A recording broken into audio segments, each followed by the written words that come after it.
Magandang oras mga kababayan, mga ka-Golden Boy.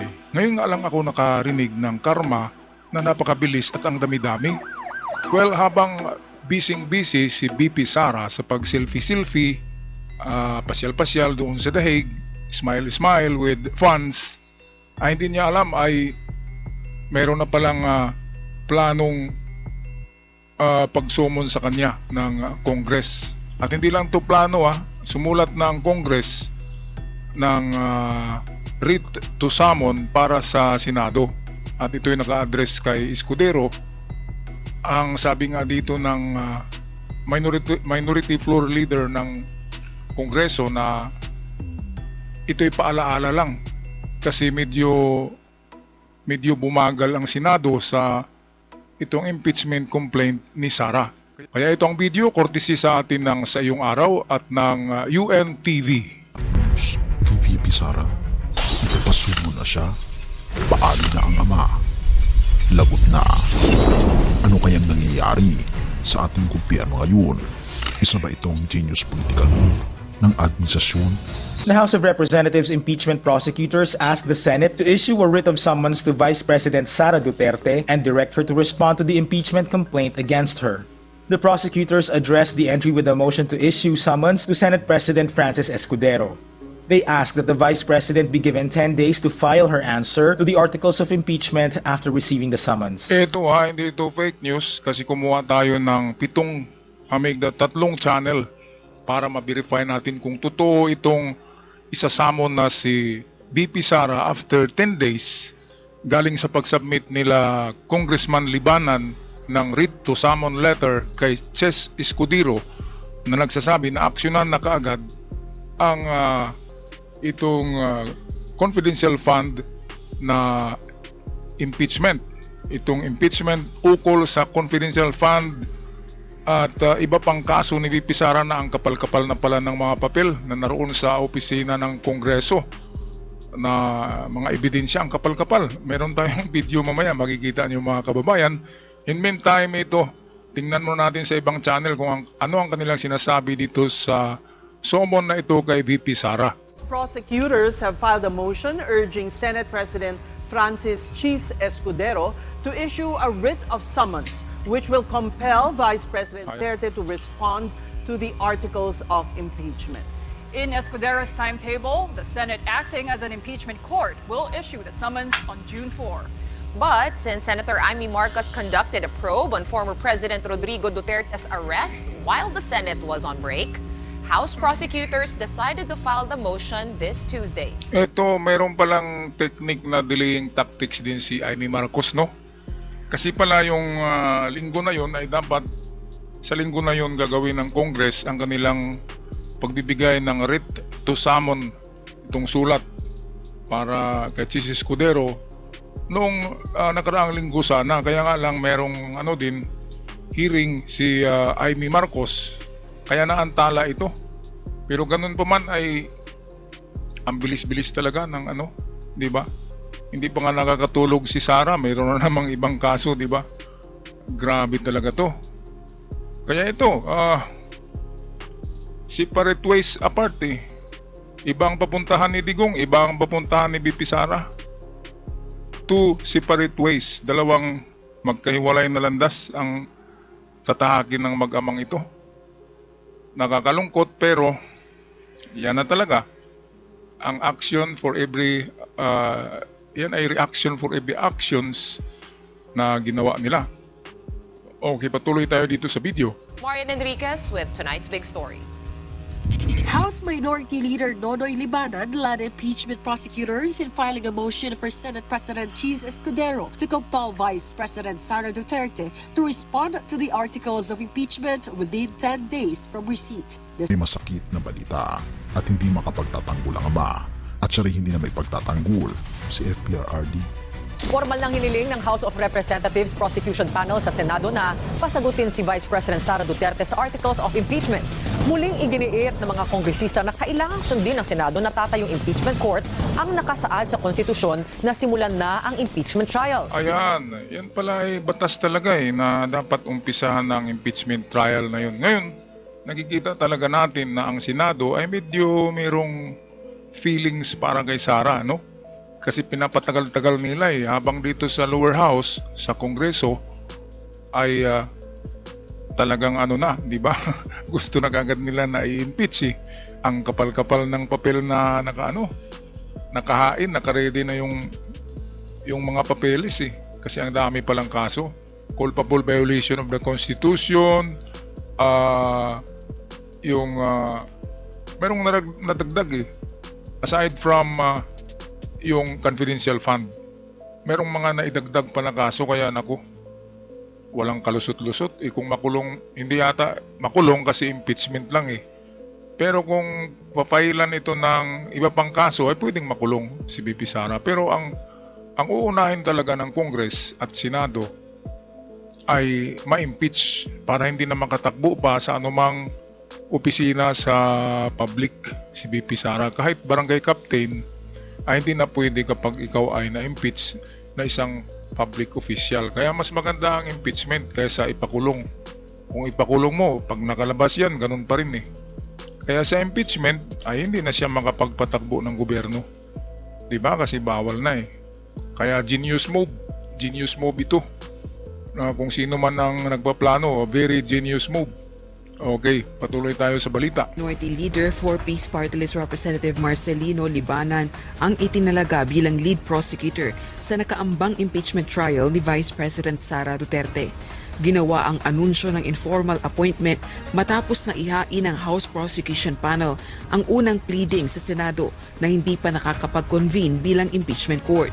Kabilang sa tungkulin ni Congressman Libanan bilang House Lead Prosecutor ang i-verify, lagdaan at i-execute ang lahat ng petisyon, motion, pleading na ihahain ng prosecution panel kaugnay ng impeachment. Kung anong iutos sa amin ng plenaryo as constitutional duty at ako ang pipirman ng mga pleadings, gagampanan ko po yun. Dahil di hamak ako naman sa lahat ng prosecutors, ako naman ang pinaka-veterano dyan dahil 11th Congress pa lang ako, nandito na ako sa Kongreso at naging chairman tayo ng Committee on Justice. Samantala, iginiit naman ng House Prosecution Panel na legal ang inihain nilang mosyon sa Senado. Layo nitong hilingin kay Senate President Francis Escudero na maglabas ng summons kay Vice President Sara Duterte at pasagutin ito sa verified impeachment complaint na inihain laban sa kanya. Ito napansin ko talaga noong nandito pa si Digong, di ba tanging Kongreso lamang ang nakapagpatawag sa kanya, ang Quadcom, at ang Senado ay hindi Medyo ang Senado ay kumikiling kay Digong tsaka kay Sara kasi pinapatagal nila Ang Kongreso talaga ang naghabol, kaya kudos sa Congress, sa House of Congress, lalo na dito kay Libanan, Representative Libanan, ay matapang din at tao ito. Di ba?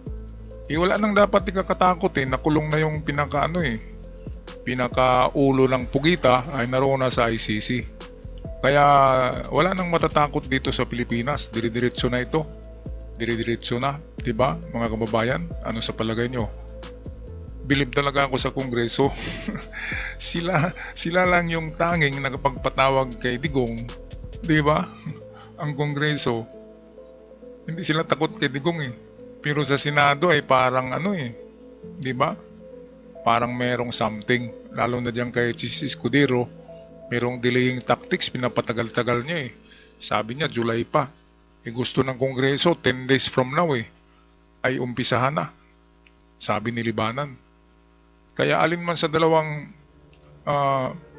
itong bahay ng batas, di ba? Lower at upper house, ay dapat ay sila in unison or dapat pareho ang kanilang ang kanilang tunog, ang kanilang frequency. Kung ibon pa, 'di ba? Isang flight lang, isang direksyon ang paglipad, hindi yung may sasalungat, 'di ba? In unison, sabi nga, in unison flight ang mga ibon. Ganon din sana ang Senado at Kongreso, hindi yung magsalungat-salungat, 'di ba? Para diretso ang biyahe ng flock of birds, 'di ba? Ayan, makikita natin yung mga ibon, di ba? Pagdapit hapon formation sila ng letter B. And then pauwi sila kung saan man sila matutulog. in unison. Walang sumasalungat eh. Kaya yung biyahe nila ay maganda, suwabe.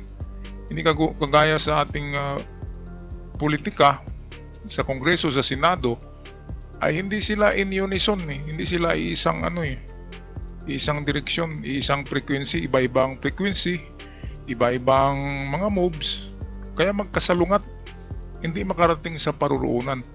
Katulad ng flock of birds na umuwi tuwing hapon in V formation in unison. Alright, balik tayo sa ating balita courtesy ng UNTV at bigyan natin to ng reaksyon pagkatapos nito. Paglinaw ng House prosecutors, hindi nila pine-pressure ang Senado pero umaasang aaksyonan ang kanilang motion. Parang ginigising lang namin, ito yung rules ninyo po. Kung may power sila o wala, nasa kanilang quorum, nasa kanilang decision po yan. And we are not pressuring. We are doing our job. Alright, parang yung kasabihan na poke the bear. Parang kiniliti lang, di ba? Parang ginising lang, ganun. Kasi natutulog ang Senado, lalo na ngayon, nag-break. Sabi ni recess ngayon sabi ni Ruben Padilla, recess naman namin. Kaya dito muna ako sa dahig, kain-kain lang muna ako dito at selfie-selfie at baka makapang-chicks pa, di ba? Muslim Pwede siyang mag-asawa ng marami, si Ruben Padilla. Kaya hindi natin alam, di ba? Baka may nakilala na doon sa dahig na maganda Baka puti o kaya mestiza na Pinay. Diba? Artista naman si Ruben. Gwapo pa rin yan, kahit ganyan yan. Kaya pwede. Kaya nanatili diyan si Ruben parang gano'n parang gano'n ng parang happy-happy lang. Mabutit hindi na isama si Ruben sa mga pinagagawang illegal ng mga ito, no, ng kanyang mga amo. Hindi katulad kay Bato, nasama talaga Bungo na isama din. BP Sara lalo na. Ruben Padilla ay mabutit nga, hindi na ipasama na isama sa mga lista, di ba? Kaya Ruben Padilla, pwede ka nang mag-iba ng mag-iba ka na ng iyong direksyon. Pwede pa yan dahil wala kang wala ka sa listahan Kaya pwedeng convert, di ba? Convert ka na. Nagawa mo nga mag-convert sa Muslim i-convert ka na sa partido mo para hindi ka maisama diyan sa mga kabalbalan ng mga ginagawa niyang amo mo. Alright, balik tayo sa balita. Ito si Chess Escudero. Si VP Sara Duterte ay posibleng mapilitang dumaan sa isang proseso ng impeachment dahil sa ilang matitinding paratang laban sa kanya. Therefore, ang tanong ng marami, matutuloy na ba ito? Pero paano nga ba nangyari ito? Ang lahat ng ito ay nagsimula noong Pebrero 5 nang masimula ng impeachment complaint laban kay VP Sara Duterte. Puno ng mabigat na paratang mula sa culpable violation of the Constitution, betrayal of public trust, hanggang sa mga aligasyon ng graft and corruption at iba pang matitinding akusasyon. Pero hindi lang basta paratang, may mga detalye rin tungkol sa di umano'y mismanagement ng mga confidential funds. Ayun balikan muna natin tong mga papeles ayan yung lahat ng kaso ni VP Sara. Ayan yung mga supporting documents. Ang dami-dami Grabe. Hindi matatapos yan ng isang buwan na tatalakayin yung mga ang dami-daming kaso culpable violation of the Constitution, betrayal of public trust, graft and corruption, at kung ano-ano pa. Grabe, ang dami-dami lahat na yata ng kaso ng public official nandiyan na kay Sara. Kaya milagro na lang milagro na lang ang pag-asa ni Sara na ma-free siya sa trial na ito. Milagro na lamang. Iyon kung talagang magdasal siya ng taimtim, kay Virgin Mary, kay Jesus, sa God the Father, sa Holy Spirit, lahat na, pati sa mga santos, lahat na, hihingi siya doon ng mga ng proteksyon at milagro sa lahat ng mga engkanto, sa lahat ng mga kapri, diwindi, mga lamang lupa, di ba? At huwag kalimutan kay Satanas. Dahil yun naman talaga ang nila, di ba? Sinasamba noon pa. Laging nagpipray sila kay Satanas Kaya yun, doon magdasal. Baka merong ibibigay sa kanila ng grasya. Pero ganun pa rin. Ang Diyos pa rin ang nangingibabaw sa lahat Kahit may Satanas pa, wala pa rin yan. Patay ang Satanas na yan sa Diyos. Kaya kapag Diyos ang gumalaw, God moves in a very mysterious ways. Patuloy tayo sa ating video. ng graft and corruption at iba pang matitinding akusasyon. Pero hindi lang basta paratang, may mga detalye rin tungkol sa di umano'y mismanagement ng mga confidential funds, hindi may paliwanag na yaman at koneksyon sa mga kontrobersyal na issue tulad ng Davao Death Squad.